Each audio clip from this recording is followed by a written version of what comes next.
Assalamualaikum warahmatullahi wabarakatuh. Halo semuanya, perkenalkan nama saya Orel Afifi, mahasiswi Prodi Tajwid Bahasa Inggris semester 2. Pada kesempatan kali ini saya akan menjelaskan bab 9 tentang pengertian, sejarah, dan aliran tarekat. Jadi apa sih tarekat itu? Nah, tarekat ini berasal dari bahasa Arab tarekat yang artinya jalan. Jalan itu maksudnya jalan untuk mencapai ridho Allah. Sedangkan menurut Harun Nasution, tarekat adalah jalan yang harus ditempuh seorang calon sufi agar ia berada sedekat mungkin dengan Allah. Nah, di zaman Nabi Muhammad dan para sahabat ini belum ada yang namanya tarekat dalam bentuk organisasi-organisasi seperti saat ini. Tetapi praktik-praktik dasarnya seperti zikir, tafakur, dan uzlah itu sudah ada pada zaman Nabi. Uzlah itu menyendiri untuk beribadah. Nah, para sufi awal seperti Hasan al-Basri ini mulai mengajarkan kehidupan yang sangat zuhud atau menjauhi dunia dan penuh cinta kepada Allah.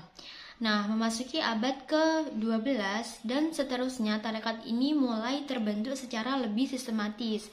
Para sufi tidak hanya mengajarkan tentang para sufi ini tidak menyebarkan ajaran saja, tetapi juga mulai membentuk komunitas-komunitas yang dipimpin oleh seorang guru spiritual atau yang disebut juga dengan mursyid. Mereka ini punya amalan-amalan khusus seperti zikir yang udah ditentukan.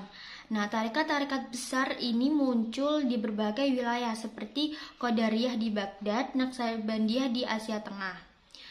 Nah, selanjutnya ini ada sejarah perkembangan tarekat.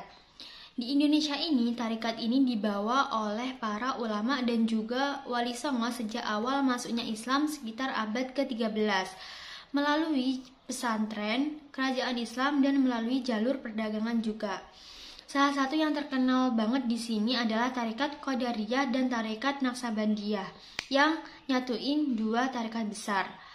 Nah, untuk mengatur tarekat-tarekat ini secara resmi, terutama yang dianggap Mu'tabaroh ini yang sah atau diakui dalam syariat, yaitu dibentuk organisasi yang namanya Jatman atau Jam'iyah Al-Tarekat Al-Mu'tabaroh An-Nahdiyah.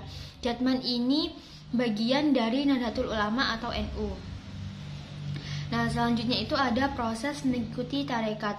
Bagaimana sih seorang itu sampai kepada tarekat? Nah, tarekat ini dibangun atas landasan sistem dan hubungan yang erat dan khas antara seorang guru atau mursyid dengan muridnya.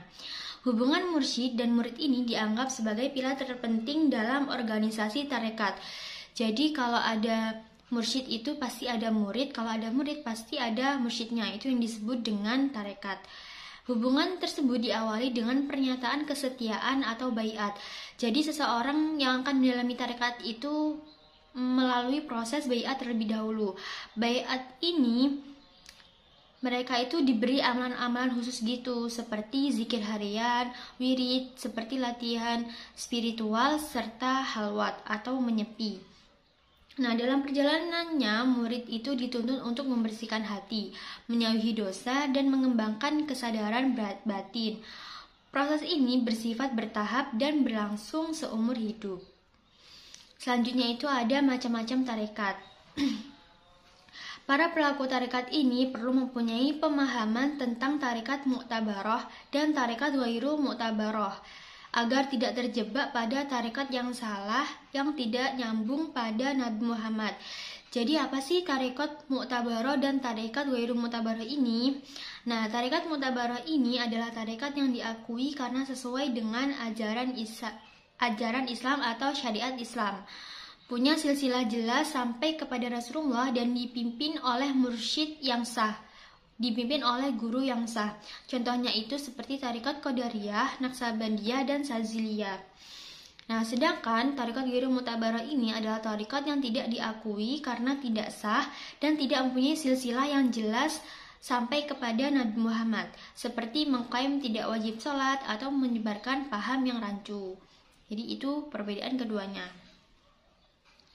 Jadi tarekat yang Mu'tazilah atau yang sah itu seperti tarekat Qadariyah, Naqsabandiyah, dan Saziliyah seperti itu.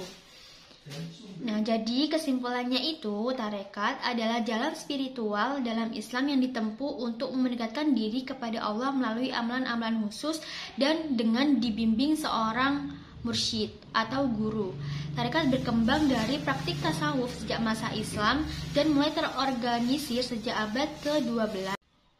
Mungkin itu saja dari saya, kurang lebihnya mohon maaf, semoga bisa dipahami. Kurang lebihnya mohon maaf. Assalamualaikum warahmatullahi wabarakatuh.